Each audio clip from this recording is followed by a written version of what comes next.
Hi friends, ಎಲ್ರಿಗೂ ನಮಸ್ಕಾರ. ಇವತ್ತು ದಹಿ ಬೆಂಡಿ ತೋರಿಸ್ತಾ ಇದ್ದೀನಿ. ಬೆಂಡೆಕಾಯಿ ಗೊಜ್ಜು. ಮೊದಲಿಗೆ ಚಪಾತಿ ಹಿಟ್ಟು ರೆಡಿ ಮಾಡ್ಕೊಂಬಿಡೋಣ.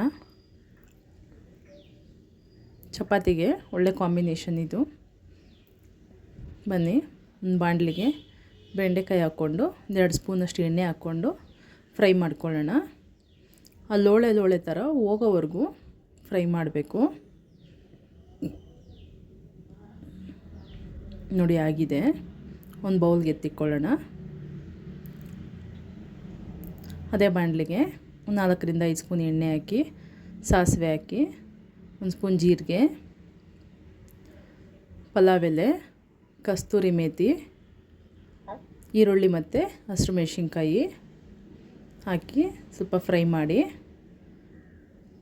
ಶುಂಠಿ ಬೆಳ್ಳುಳ್ಳಿ ಪೇಸ್ಟ್ ಹಾಕಿ ಅದರದ್ದು ಹಸಿ ವಾಸನೆ ಹೋಗೋವರೆಗೂ ಫ್ರೈ ಮಾಡಬೇಕು. ಖಾರದ ಪುಡಿ 1 ಸ್ಪೂನು, ಧನಿಯಾ ಪುಡಿ 1 ಸ್ಪೂನು, ಗರಂ ಮಸಾಲ ಅರ್ಧ ಸ್ಪೂನು, ಸ್ವಲ್ಪ ಅರಿಶಿನ ಪುಡಿ ಹಾಕಿ ಫ್ಲೇಮ್ ಸಿಮ್ಮಲ್ಲಿ ಇಟ್ಕೊಂಡು ಫ್ರೈ ಮಾಡ್ಕೊಳ್ಳಿ.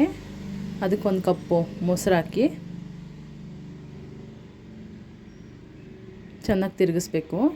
ಅದು ಎಣ್ಣೆ ಬಿಡೋವರೆಗೂ ಇಡಬೇಕು. ನೋಡಿ ಇವಾಗ ಆಗಿದೆ. ಅದಕ್ಕೆ ಬೆಂಡೆಕಾಯಿ ಹಾಕ್ಬಿಟ್ಟು ಫ್ರೈ ಮಾಡಿರೋದು ಚೆನ್ನಾಗಿ ತಿರುಗಿಸ್ಕೊಳ್ಳೋಣ. ಎಷ್ಟು ಬೇಕೋ ಅಷ್ಟು ನೀರು ಹಾಕಿ, ರುಚಿಗೆ ತಕ್ಕಷ್ಟು ಉಪ್ಪು ಹಾಕಿ, ಬನ್ನಿ ಬೆಂಡೆಕಾಯಿ ಬೇಯೋವರೆಗೂ ಬೇಯಿಸ್ಕೊಬರೋಣ. ಇವಾಗ ಆಗಿದೆ. ಚಪಾತಿ ಮಾಡ್ಕೊಳ್ಳೋಣ. ಬಿಸಿ ಬಿಸಿ ಚಪಾತಿ ಜೊತೆಗೆ ಈ ಬೆಂಡೆಕಾಯಿ ಗೊಜ್ಜು ತುಂಬ ಚೆನ್ನಾಗಿರುತ್ತೆ ಫ್ರೆಂಡ್ಸ್. ಒಂದು ಸತಿ ಟ್ರೈ ಮಾಡಿ ನೋಡಿ.